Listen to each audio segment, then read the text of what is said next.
Professeur, bonjour. Bonjour, merci pour la réception. Un directeur de musée, qu'est-ce que c'est? Dans ma conception, le directeur de musée va beaucoup plus en termes de manager. Le manager, c'est ce qui est là. Je m'occupe de la gestion administrative, la gestion technique et la gestion financière du musée national.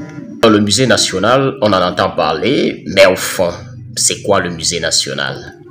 Le musée national, c'est cette vitrine que le Cameroun présente au Cameroun d'abord et à l'extérieur pour mieux se connaître. En fait, l'épithète nationale accolée à musée n'a pas une simple valeur ornementale.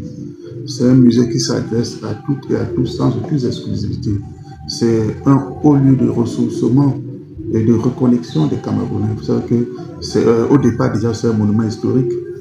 Puis l'histoire du musée national a commencé en 1930 lorsqu'il est conçu par le gouvernement marchand. Ce sera d'abord un haut lieu, comment dirais-je même, la résistance des commissaires au gouverneur de l'administration française au Cameroun seront tous les 15. Ils vont résider dans ce palais de 1933 à 1960.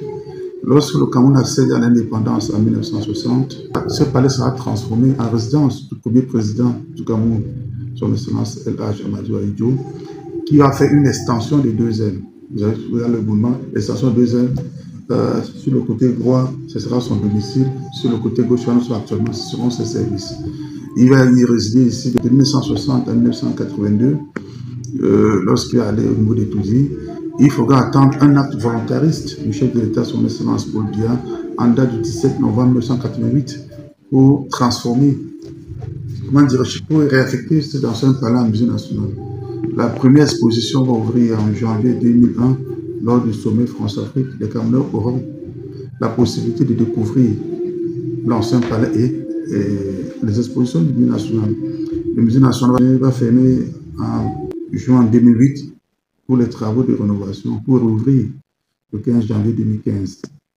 Pour dire revêture du musée national. Mais entre-temps, en date du 30 avril 2014, il y a un texte fondateur, le texte portant organisation et fonctionnement du musée national, qui instaure le musée national un service rattaché à l'autonomie de gestion avec un conseil de direction. C'est à peu près ça, en bref, en résumé, l'historique du musée national.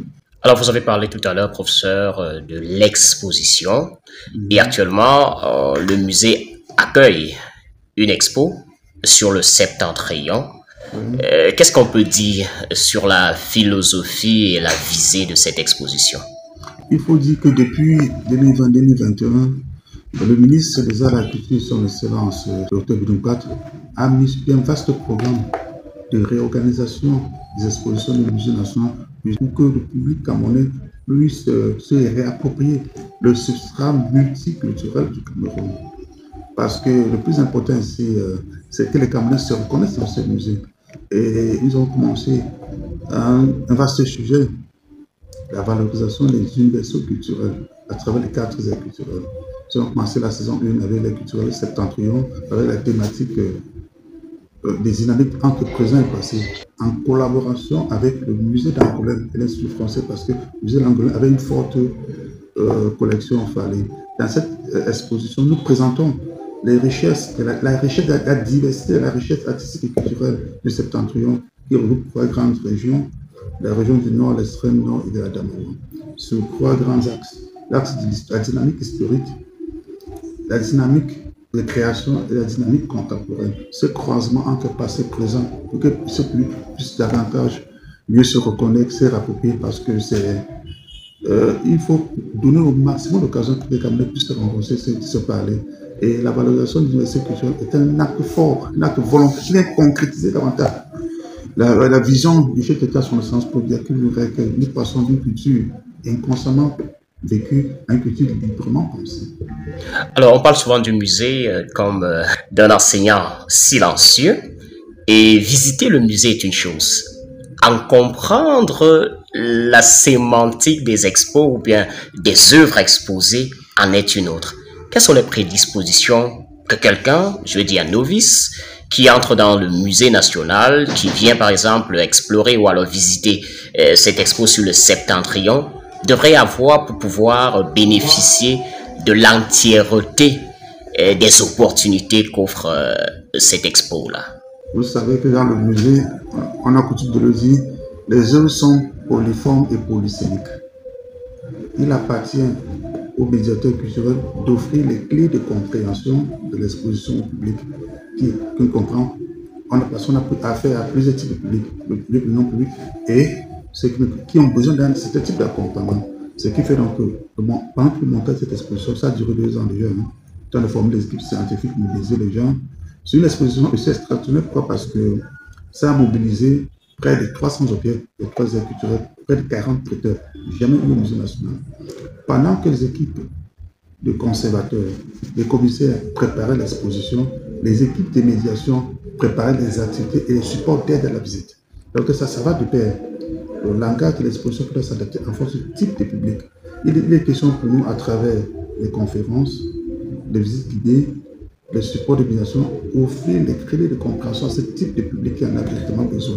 Et le Musée national a la chance et même le mérite d'avoir le médiateur bilingue et même certains médiateurs formés dans le langage ici. Il y a une idée d'inclusion de ce type de visiteurs au Musée national. Prenons ça en compte. Vous savez, au Musée national, nous ne pensons pas seulement au plaisir que nous avons à recevoir les visiteurs. Hein. Nous pensons aussi au plaisir qu'ont les visiteurs à visiter le Musée national. C'est un acte assez volontariste d'aller vers un certain type de public et les offrir des clés de compréhension. Le musée, c'est pas seulement des expos. Tout au long de l'année, il y a un ensemble d'activités grand public que vous organisez. Question de préparer même, n'est-ce pas, le public à s'habituer à visiter le musée. Est-ce qu'on peut revenir sur quelques-unes de ces activités-là? Merci pour cette question. Hein. Le Musée national demande la clôture de vacances artistiques et culturelles qui a regroupé environ 91 jeunes. Pendant 1 mois et demi au Musée national, on les a habitués à l'éveil artistique, à l'initiation à l'art et même la culture des livres français. C'est une activité phare du Musée national et qui va continuer en décembre avec le Noël des enfants. Il y a les conférences mensuelles, il y a une série de conférences qui est organisée pendant cette exposition. Il y a la boutique du musée aussi qui présente des produits dérivés du musée parce que le musée aussi, de nos jours, la vision économiste du musée, il faut parler, hein, la vision économiste de la culture est en train de changer à la faveur de la SND 30, qui est la nouvelle vision du développement économique du Cameroun. La culture va migrer du social, de l'industrie des biens et des services. Et ça veut dire que même chez nous aussi, au niveau du musée national, et des musées en général, ils vont changer de paradigme pour migrer du musée conservateur au musée entrepreneur, en créant des externalités positives à la visite. C'est-à-dire qu'on multiplie, le musée national ne va plus se limiter seulement aux expositions. Il y a un ensemble d'activités autour des expositions. Heureusement, fort heureusement même, nous avons la chance que nous avons un très bel emplacement, l'Esplanade, qui nous donne la possibilité d'organiser autant d'activités. Vous avez au moment où le musée national accueille son international d'artisanat, qui est un produit d'appel pour le musée national. Nous profitons à chaque fois des événements dans l'Esplanade pour davantage développer les activités et distribuer les supports d'aide à la visite. Monsieur le directeur, vous avez dit le manager tout à l'heure. Nous n'avons plus qu'à vous dire merci et à vous souhaiter bon vent.